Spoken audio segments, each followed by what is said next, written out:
Hi, my name is Bledsoe, and I'm an author, I'm a speaker, and I'm the co-founder of Happily Married Couples. Today's verse of the day comes from Zechariah chapter 14, verse 9, and it reads, "And the Lord will be king over all the earth. On that day there will be one Lord. His name alone will be worshiped."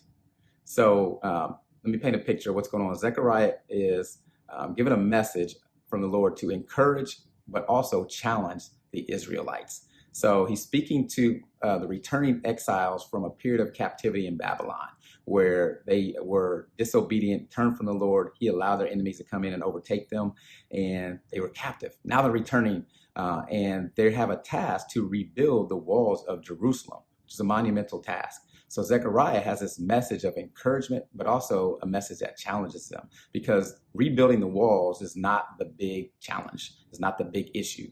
The big issue is to rededicate their lives to the Lord. The big issue is to rebuild and restore their relationship with Him.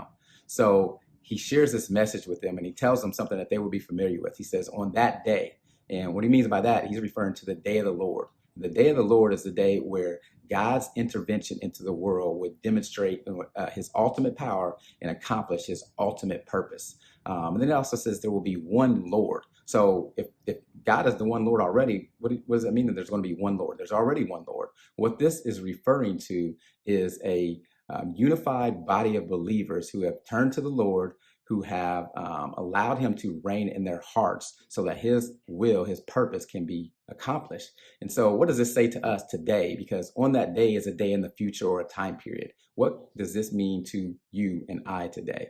What it means is while we're waiting on that day and it will be an amazing day, right now we can do that. We can invite God to reign in our hearts and to allow him to use and work through us as a unified body of believers to accomplish his ultimate purpose. So that's our task today. And that's what I want to encourage you to do, is actively acknowledge that God is Lord, that he is king over your life and the earth, and that he is the one Lord that you serve and the only one that you worship, and allow him to work through you to accomplish his purpose.